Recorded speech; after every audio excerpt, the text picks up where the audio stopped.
राजा परीक्षित ने कहा, भगवान प्रेम और मुक्ति के दाता पर ब्रह्म परमात्मा भगवान श्री कृष्ण की शक्ति अनंत है, इसीलिए उनकी माधुर्य और ऐश्वर्य से भरी लीलाएं भी अनंत है। अब हम उनकी दूसरी लीलाएं, जिनका वर्णन आपने अब तक नहीं किया है, सुनना चाहते हैं।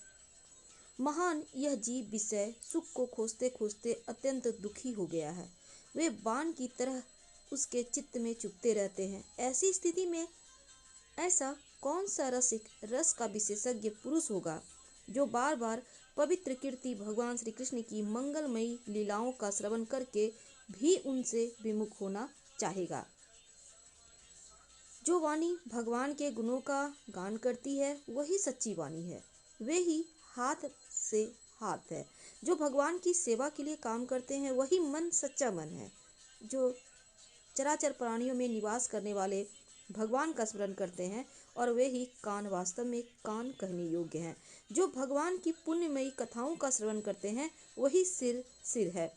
जो चराचर जगत को भगवान की चल अचल प्रतिमा समझकर नमस्कार करता है और जो सर्वत्र भगवद गृह का दर्शन करता है वे ही नेत्र वास्तव में नेत्र हैं। शरीर के जो अंग भगवान और उनके भक्तों के चरणों तक का सेवन करते हैं वे ही अंग वास्तव में अंग हैं। सच पूछिए तो उन्हीं का होना सफल है। सूत जी कहते हैं, शौनक आदि ऋषियों जय राजा परीक्षित इस प्रकार प्रश्न किया, तब भगवान श्री सुखदेव जी का हृदय भगवान श्री कृष्ण में ही तल्लीन हो गया। उन्होंने परीक्षित से इस प्रकार कहा। श्री सुखदेव जी ने कहा, परीक्षित, एक ब्राह्मण भगवान श्री कृष्ण के परम मित्र थे। वे बड़े ब्रह्मज्ञानी, विषयों से विरक्त, शांत चित्त और जितेंद्रिय थे। वे गृहस्थ होने पर भी किसी प्रकार का संग्रह परिग्रह न रखकर प्रारब्ध के अनुसार जो कुछ मिल जाता उसी में संतुष्ट रहते थे। उनके वस्त्र तो फटे पुराने ही थे, उनकी पत्नी के भी वैसे ही थे। जब भी अपने पति के समान ही भूख से दुबली हो रही थी वह भी, और एक दिन दरिद्रता को प्रतिमूर्ति दुखनी पतिव्रता भूख के मारे कांपते हुए अपने पतिदेव के पास गईं और मुरझाए हुए मुंह से बोली, भगवान, साक्षात लक्ष्मीपति भगवान श्री कृष्ण आपके सखा हैं।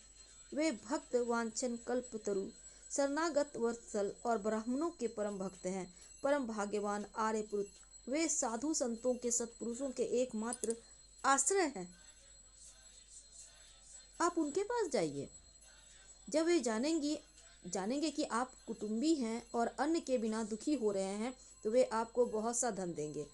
आजकल वे भोज, वृषणी और अंधवंशी यादवों के स्वामी के रूप में द्वारका में ही निवास कर रहे हैं और इतने उदार हैं कि जो उनके चरणों का स्मरण करते हैं उन प्रेमी भक्तों को वे अपने आपत का दान कर देते हैं। ऐसी स्थिति में जगत गुरु भगवान श्री कृष्ण अपने भक्तों को यदि धन और विषय सुख जो अत्यंत वांछनीय नहीं है दे दें तो इसमें आश्चर्य की कौन सी बात है। इस प्रकार जब वह ब्राह्मण देवता की पत्नी ने अपने पति देव से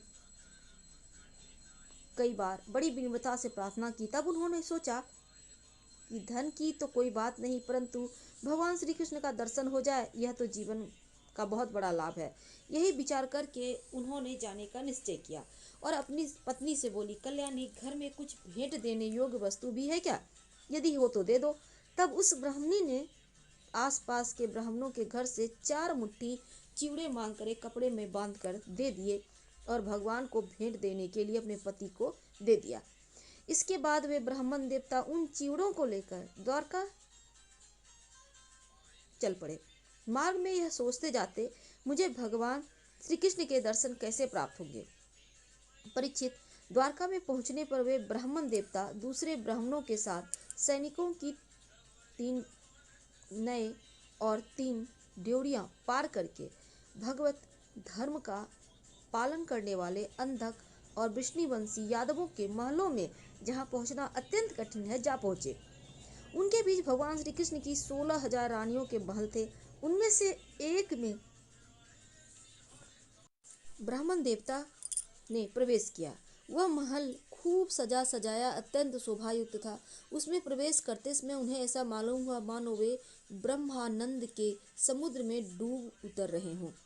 उसमें भगवान श्री कृष्ण अपनी प्राण प्रिया रुक्मणी के पलंग पर विराजे हुए थे। ब्राह्मण देवता दूर से ही देखकर वे सहसा उठ खड़े हुए और उनके पास आकर बड़े आनंद से उन्हें अपने भुजपास में बांध लिया। परीक्षित, परमानंद स्वरूप भगवान अपने प्यारे सखा ब्राह्मण देवता के अंग स्पर्श से अत्यंत आनंदित हुए। उनके कमल के समान कोमल के प्रेम के आंसू बरसने लगे। परीक्षित, कुछ समय के बाद भगवान श्री कृष्ण ने उन्हें ले जाकर अपने पलंग पर बिठाया और स्वयं पूजन की सामग्री लाकर उनकी पूजा की। प्रिय परीक्षित, भगवान श्री कृष्ण सभी को पवित्र करने वाले हैं, फिर भी उन्होंने अपने हाथों ब्राह्मण देवता के पांव पखारकर उनका चरणोदक अपने सिर पर धारण किया और उनके शरीर में चंदन, अर्गजा, केसर आदि दिव्य गंधों का लेपन किया। फिर उन्होंने बड़े आनंद से सुगंधित धूप और दीपावली से अपने मित्र की आरती उतारी। इस प्रकार पूजा करके पान एवं गाय देकर मधुर वचनों से भले पधारे हो ऐसा कहकर उनका स्वागत किया। ब्राह्मण देवता फटे पुराने वस्त्र पहने हुए थे। शरीर अत्यंत मलिन दुर्बल था। देह की सारी नसें दिखाई देती थी। स्वयं भगवती रुक्मणी जी चबड़ डुलाकर उनकी सेवा करने लगी। अंतःपुर की स्त्रियां यह देखकर अत्यंत विस्मित हो गईं। पवित्र कीर्ति भगवान श्री कृष्ण अतिशय प्रेम से इस मैले कुचैले अवभूत ब्राह्मण की पूजा कर रहे हैं। वे आपस में कहने लगी, इस नंग धड़ंग, निर्धन, निंदनीय और निकृष्ट भिखमंगे ऐसा कौन सा पुण्य किया है जिससे त्रिलोकियों की गुरु श्रीनिवास श्री कृष्ण स्वयं इसका आदर सत्कार कर रहे हैं। देखो तो सही, इन्होंने अपने पलंग पर सेवा करती हुई स्वयं लक्ष्मी रूपनी रुक्मिणी को छोड़कर इस ब्राह्मण को अपने बड़े भाई बलराम जी के समान हृदय से लगाया है। प्रिय परीक्षित, भगवान श्री कृष्ण और वे ब्राह्मण दोनों एक दूसरे का हाथ पकड़कर अपने पूर्व जीवन की उन आनंददायक घटनाओं का स्मरण और वर्णन करने लगे जो गुरुकुल में रहते समय घटित हुई थी। भगवान श्री कृष्ण ने कहा, धर्म के मर्मज्ञ ब्राह्मण देव, गुरु दक्षिणा देकर जब आप गुरुकुल से लौट आए तब आपने अपने अनुरूप स्त्री से विवाह किया या नहीं? मैं जानता हूँ कि आपका चित्त गृहस्थी में रहने पर भी प्रायः विषय भोगों में आसक्त नहीं है। विद्वान, आप यह भी मुझे मालूम है कि धन आदि में भी आपकी कोई प्रीति नहीं है। जगत में बिरले ही लोग ऐसे होते हैं जो भगवान की माया से निर्मित विषय संबंधी वासनाओं का त्याग कर देते हैं और चित्त में विषयों की तनिक भी वासना न रहने पर भी मेरे समान केवल लोक शिक्षा के लिए कर्म करते रहते हैं। ब्राह्मण शिरोमणि, क्या आपको उस समय की बात याद है जब हम दोनों एक साथ गुरुकुल में निवास करते थे? सचमुच गुरुकुल में ही द्विजातियों को अपने ज्ञातव्य वस्तु का ज्ञान होता है, जिसके द्वारा वे अज्ञानता अंधकार से पार हो जाते हैं। मित्र, इस संसार में शरीर का कारण जन्मदाता पिता प्रथम गुरु है।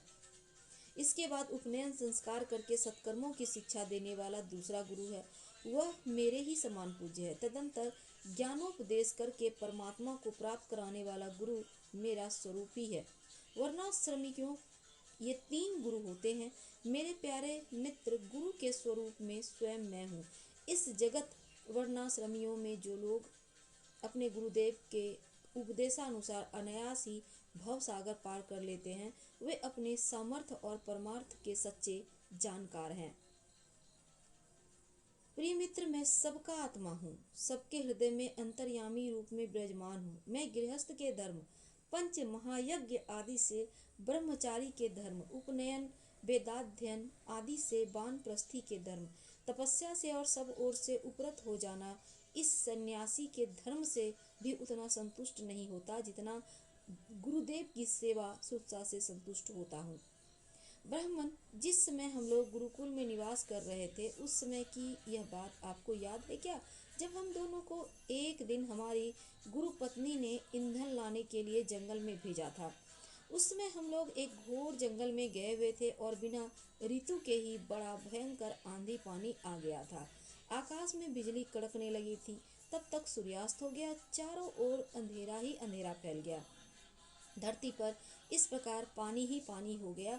कहाँ गड्ढा है कहाँ किनारा, इसका पता ही न चलता था। वह वर्षा क्या थी, एक छोटा मोटा प्रलय ही था। आंधी के झटकों और वर्षा की बौछारों से हम लोगों को बड़ी पीड़ा हुई। दिशा का ज्ञान न रहा। हम लोग अत्यंत आतुर हो गए और एक दूसरे का हाथ पकड़कर जंगल में इधर उधर भटकते रहे।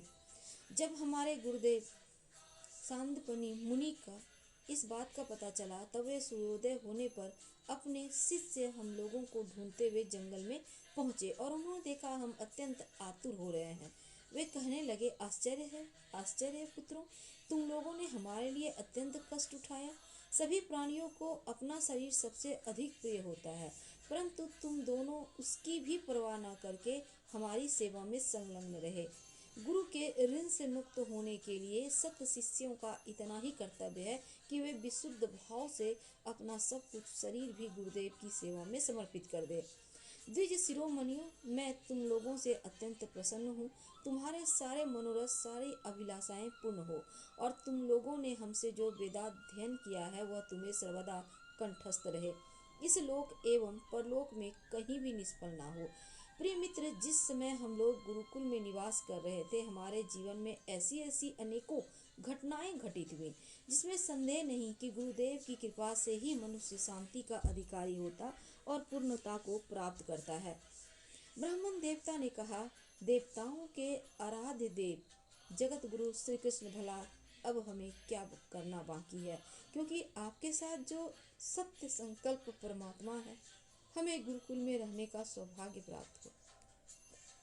प्रभु, छंदों में वेद, धर्म, अर्थ, काम, मोक्ष, चतुर्विध पुरुषार्थ के मूल स्रोत, और वे हैं आपके शरीर।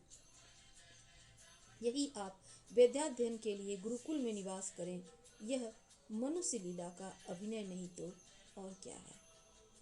श्रीमद्भागवत महापुराण का 80 अध्याय समाप्त हुआ। अगले अध्याय में हम कल मिलेंगे। धन्यवाद।